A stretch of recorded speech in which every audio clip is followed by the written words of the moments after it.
What's up, everybody? Welcome to a very special UFC 200 live stream. We didn't think we'd be doing a live stream tonight. We thought we'd be going to bed, waking up, watching some open workouts tomorrow. And then the news dropped.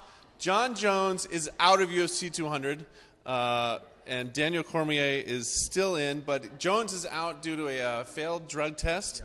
Dana White gave an announcement about an hour and a half ago. We're actually in the hotel here in Vegas where Daniel Cormier, we saw him about 2 hours ago. He's staying here. We saw him leaving with his family.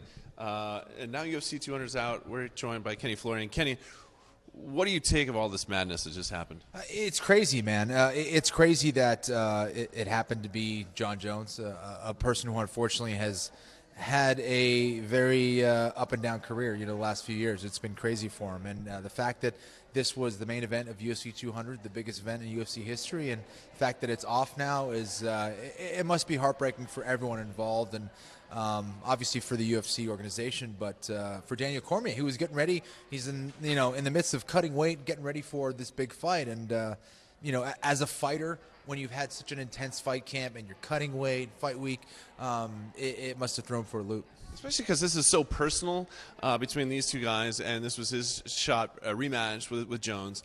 And you go through all the training, like you said, everything. You go through the press conference today. You're all fired up. You're a couple days away. Your whole family's in Vegas, and then boom, that's all over because apparently, allegedly, what Jon Jones has done. It's the biggest fight of Daniel's career, and it's arguably the biggest payday of his career. So to see that go away, to see that kind of fly away, must be an awful feeling. There's some talk that they're trying to find another opponent for him, but it's still not the same. You were getting ready for Jon Jones, the best pound-for-pound fighter on the planet, and it's hard to replace that feeling of getting ready for a fight. I would. I absolutely would. For that payday, I don't know if I'd survive to cash the check, but why not? So can a fighter really take this fight with like 2 or 3 days left? There's a possibility. In my opinion, if it's going to happen, it's most likely someone who's already on the card. The first fighter that came to mind when I heard about this was Gegard Mousasi, a guy who's fought at 205 before, a guy who, probably walks around about 200 right now and might say, hey, I'll take it. It might be a bigger payday for him, and it might kind of save Daniel Cormier from kind of being able to compete in this card. Big loss for the UFC. Either way this goes, without Jones, it's a big loss. So, say 5 months ago, I told you Brock Lesnar was going to headline UFC 200 with Mark Hunt. I would have said you're crazy. Yes, thank you. You're crazy. I like you, but you're crazy. And listen, it's cool. And, people are probably saying, look, why is Brock and Mark Hunt going to headline this thing when you have, Misha Tate and Amanda Nunes, and you have Frankie Edgar and Jose Aldo? Well, unbelievable fights. But the reality is Brock Lesnar is a huge name, a guy who's going to bring in a lot of pay-per-views. I don't know if it's going to do the same amount now that Cormier and Jones are off the card, but you still have a phenomenal main event. You still have two guys that bring it. They're going to bring a lot of excitement. Two heavy guys, and there's no way this fight goes the distance. If it does, it's going to be a classic. So Conor and Nate are holding their press conference tomorrow. Can we get them on UFC 200? No, I don't think so. But they're certainly going to bring an amazing fight. I'm very interested in seeing the rematch. I think Nate could go any day, right? Nate Diaz has proven that he can do that. But will it happen tomorrow? Probably not. Or Saturday night? Probably not. But if there's one guy who could do it, it's Nate Diaz. Talk about you talked about it earlier a little bit, but the payday Daniel Cormier came in, that is a big thing. Millions of dollars that he was probably set to make, and obviously there's your base salary, but then there's the money that you make off the pay-per-view revenue, and fighting against a huge name, a former champion like Jon Jones, or interim champion, I guess, like Jon Jones, would have brought in a huge payday for him, the biggest of his career, and millions were lost. There's no doubt about it. So I feel so bad for Daniel. I don't even know what to say. So you're pretty close with DC. You know him pretty well. Yeah, I hit him up. He hasn't responded. I just texted him. I'm sure he's being hit up by everybody from all angles and still trying to figure out what he's going to do this weekend. So obviously he deserves that time away, and I don't expect a response anytime soon. But I just told him I'm so sorry about the news, and I feel for him, but stay ready. What do you hope happens for DC out of all this? I hope he's able to compete at the very least. You know, going through a whole fight camp, a brutal fight camp, like he has. Have it end with nothing. It's the worst thing in the world.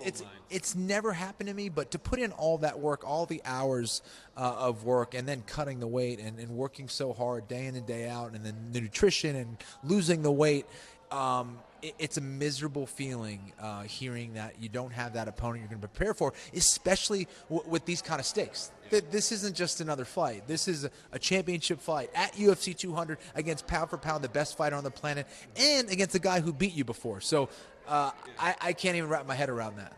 What does this mean for the UFC? How big of a hit is this for the UFC?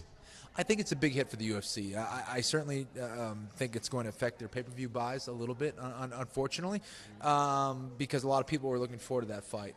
But you know what it does to Jon Jones, it might be even worse. I don't know if he can come back from something like this because, again, this isn't a first-time thing for him, unfortunately.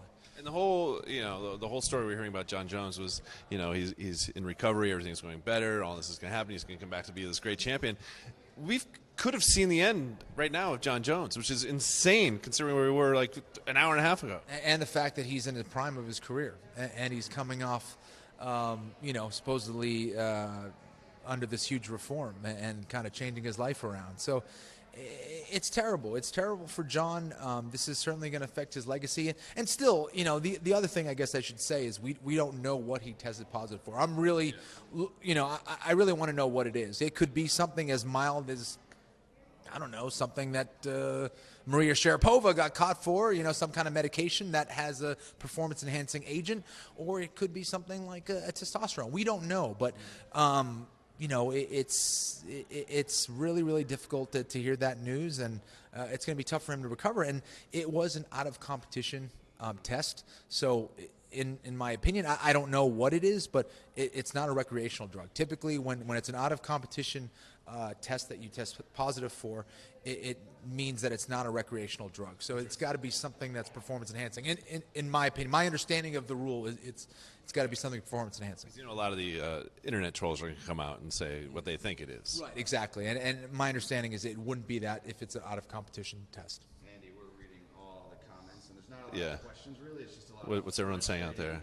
Fans that aren't going to see the fight that they want. I was at dinner at my 39th birthday party tonight with my producer Janko and my childhood friend Mike were there. We were enjoying a margarita. It was a Wednesday night in Vegas. We're having fun. We got to wake up tomorrow. We'll be fine for that. And all of a sudden I get all these texts. I'm like, oh my God, what's going to be going on? I never thought in my mind that Jon Jones would be out of 200. He ruined your birthday party. He ruined my birthday. And I just did a Facebook live stream with him last week. And UFC 200. Yeah, and UFC 200. But the birthday is what really... You only turned 26 once or twice. Who knows? Exactly. So many comments that keep saying DC is the real champ. Yeah. The true champ. David Ferrari is the last one. DC is the true champ. What's interesting to hear about that is, first of all, DC ended up kind of turning to the heel. Everyone was cheering for Jon Jones. Especially today, too, in the press conference. And now it's all switched again. So fans are funny, but I understand your frustration. Believe me, I understand your frustration. People on Twitter are often quick to just turn the other side and be like, no, this is what I think. But yeah, Jon Jones got a huge ovation today. And I think everyone really wanted to see him back because he is a freakish, awesome athlete to watch when he's doing his thing. He is. He's so talented, perhaps the most talented fighter in UFC history. He certainly has a claim to being the best pound-for-pound fighter on the planet. And it is a shame. He's so talented. He's so good. But he also has a knack for getting himself into trouble. And it's going to be hard for the UFC to rely on a fighter like Jon Jones in the future. And that's terrible because he should be, what we all think he should be. Yeah. And he's got some work to do personally, for sure. Chris Crump. Possible in 3 days to find a replacement? Possible in 3 days to find a replacement. I think it is possible. Again, if it's my hunch, I would say Gegard Mousasi, a guy who's fighting on the card, a guy who has fought at 205, or maybe it's someone else. I know that for Joe Silva, the vice president of talent relations for the UFC, he had a lot of text messages apparently from fighters who were interested in taking the fight. So I don't know. Could they get cleared in just a few days' time? I'm not sure. Can Nate Diaz put on 35 pounds in 2 days? Again, if there's one dude who could do it, it's Nate Diaz. He's crazy enough, and he's actually good enough to do it. So, Nate, Maybe keep your phone on. Right now, Nate's just eating hundreds of vegan tacos, just over and over and over. You'd have to eat 9 million vegan tacos to run 35 pounds. All right, guys, thanks for tuning in. Again, just incredible news out of UFC 200 here in Las Vegas. Daniel Cormier is staying in this hotel. We saw him leave the lobby earlier. We haven't seen him come back in. Keep your phone on. Maybe you'll catch him. We were TMZing it for a little bit, hanging out, being journalists, so he never came in. So we said, who can we talk to? Who can we talk to about this? And we found you at the bar. I'm sorry that it was just me. Well, go back to your beer. Thanks for coming by. We're still going to be back tomorrow morning for the open workout now. It's not outs. It's just open workout because it's just Brock and Mark Hunt. So we'll be back tomorrow. Jon Jones, UFC 200. We'll see you later. Happy birthday, Eddie. Whatever. Only Metro PCS brings you closer than ever to UFC 200.